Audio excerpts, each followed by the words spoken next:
आपण नवीन असाल तर माझ्या चॅनलला सबस्क्राईब करा, बेल आयकॉन दाबा, नोटिफिकेशनमध्ये अधिक सूचना अपडेट आपल्याला मिळत राहतील। सबस्क्राईब एकदाच करावे लागते।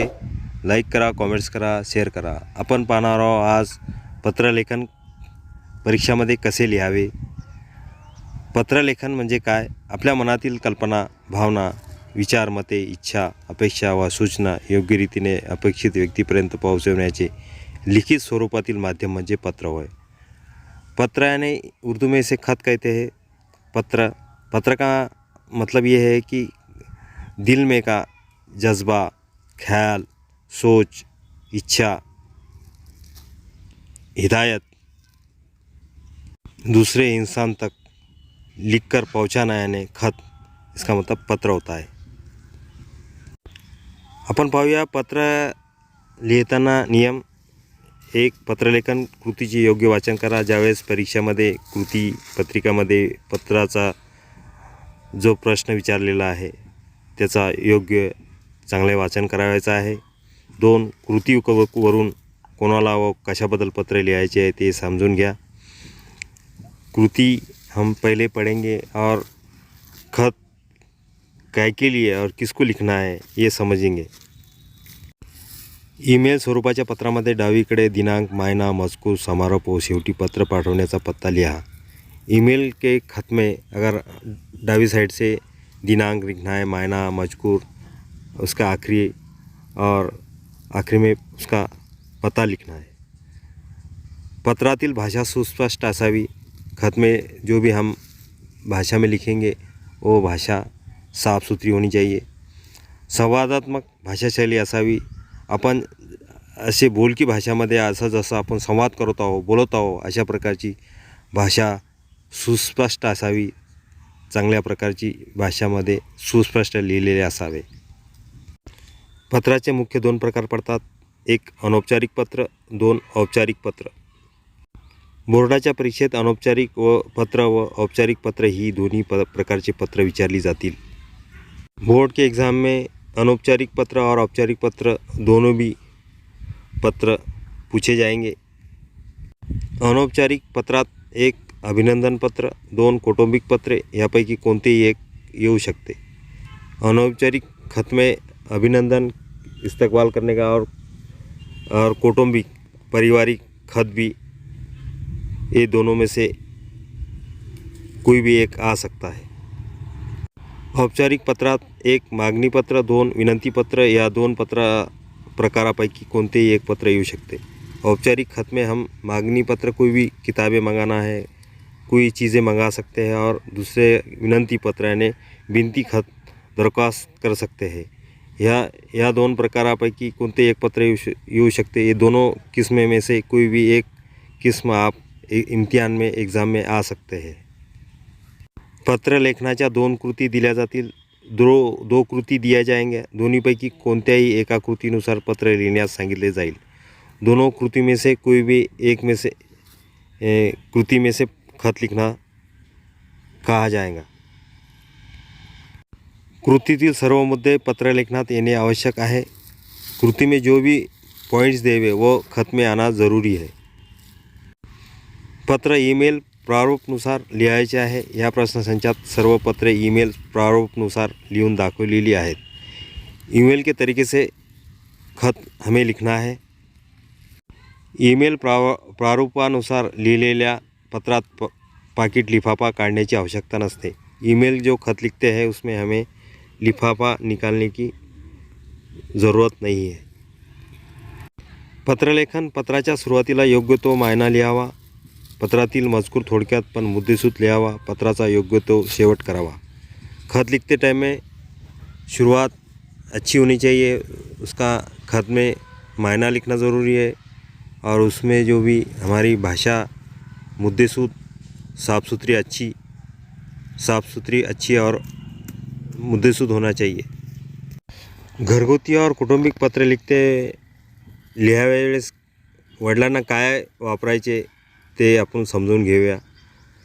पत्रामध्ये वडिलांना पत्र लिहायचे असल्यास व्यक्ती वडील, आई, पत्रलेखक, मुलगा, मुलगी, तर मायनामध्ये तीर्थरूप लिहायचे आहे।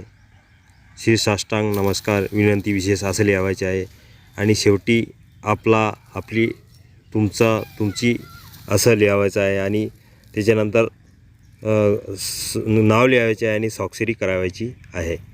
अशा आपण घरगुती व कौटुंबिक पत्रामध्ये वडील आई यांना काय लिहावायचे आहे आपण बघितलेले आहे.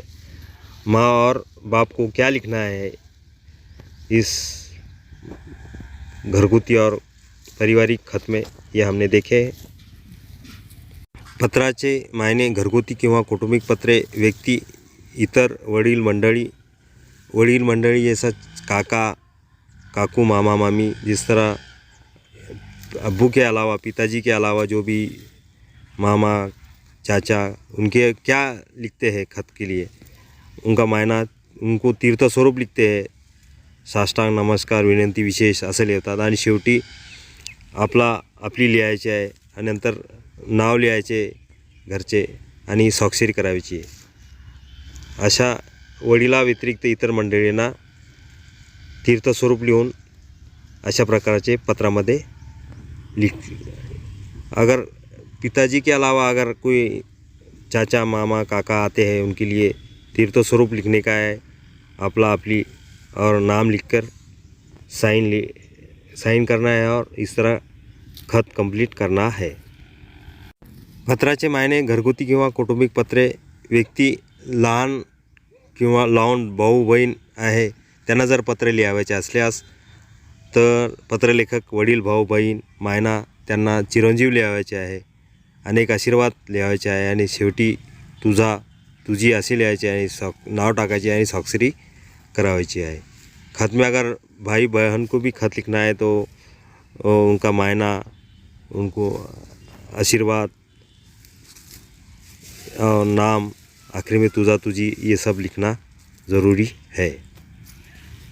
पत्राचे मायने घरगुती किंवा कौटुंबिक पत्रे जर असल्या तर व्यक्ती जर मित्राला लिहावायचे असल्यास पत्रलेखक मित्र मायना त्याला प्रिय मित्र लिहावायचे आहे आणि सप्रेम नमस्कार असे लिहावायचे आहे. शेवटी तुझा मित्र असा लिहायचा आहे आणि नाव लिहून स्वाक्षरी करावायची आहे.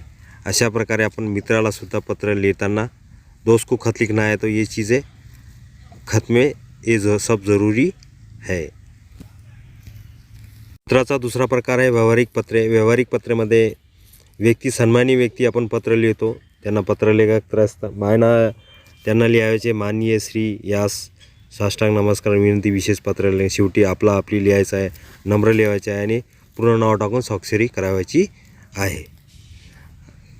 खत का दूसरा किस्म है व्यवहारिक, यानी हम व्यवहार में बिजनेस में लिखते हुए खत में जो सम्मानीय व्यक्ति को जो भी चीज़ें लिखते हैं अपनी आखिरी में नाम, ये सब लिखना ज़रूरी है.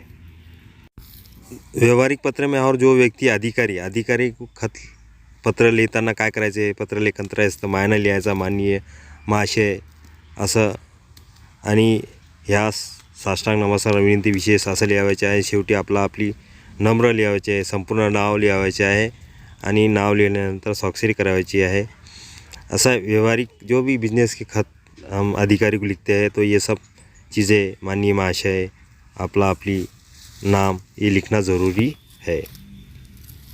व्यवहारिक पत्रे म्हणजे व्यक्ती कारखानदार किंवा व्यापारीला पत्र लिहायचे असल्यास पत्रलेखक त्रयस्थ मायना श्री त्यांना लिहायचे आहे. श्री साष्टांग नमस्कार विनंती विशेष शेवटी आपली लिहायची आहे, कृपा बिल अशी लिहायची आहे, संपूर्ण नाव लिहून स्वाक्षरी करावायची है.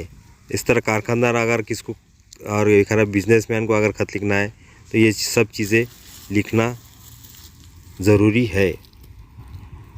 व्यवहारिक पत्रे व्यक्ती शिक्षकाला जर पत्र लिहायचे असल्यास पत्रलेखक विद्यार्थी मायना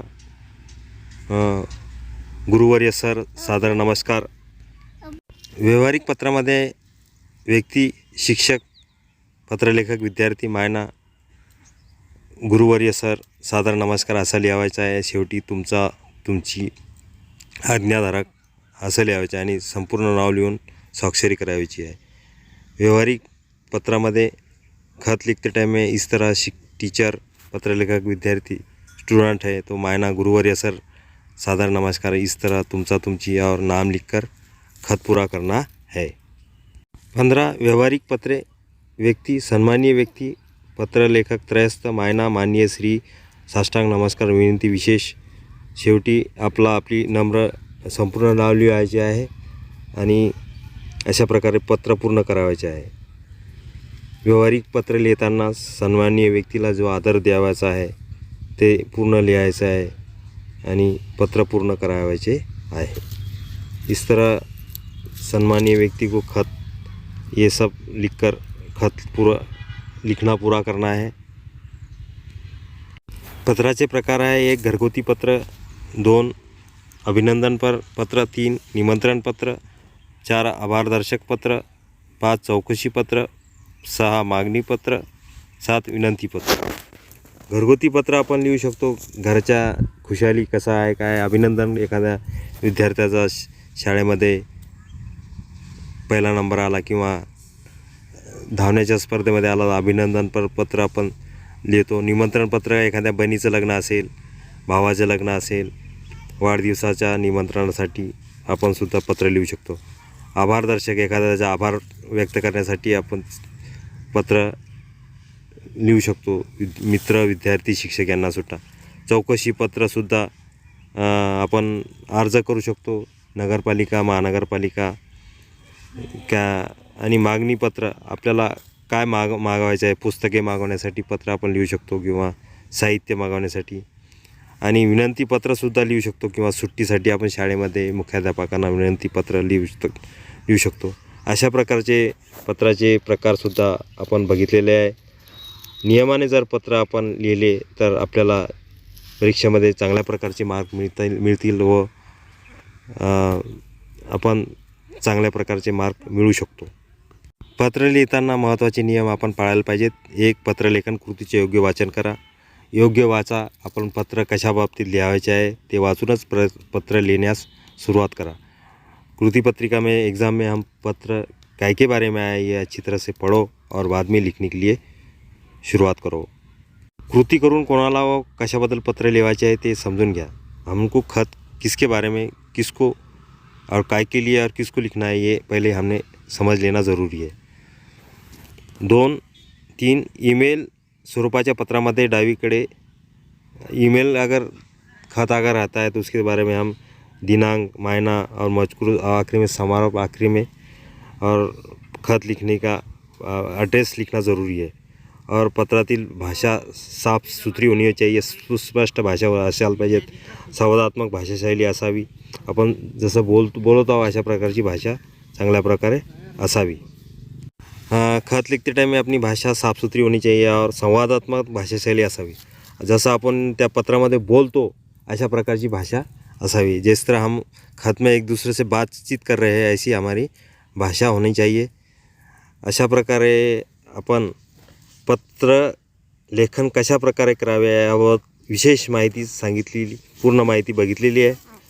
आपल्याला हा व्हिडिओ आवडला असेल तर माझ्या चॅनलला सबस्क्राईब करा, बेल आयकॉन दाबा. नोटिफिकेशनमध्ये अधिक सूचना अपडेट आपल्याला मिळत राहतील. आणि अशा नियमांनी जर पत्र आपण लिहिले तर आपल्याला परीक्षेमध्ये चांगल्या प्रकारचे मार्क मिळेल, आपल्याला घवघवीत यश मिळेल.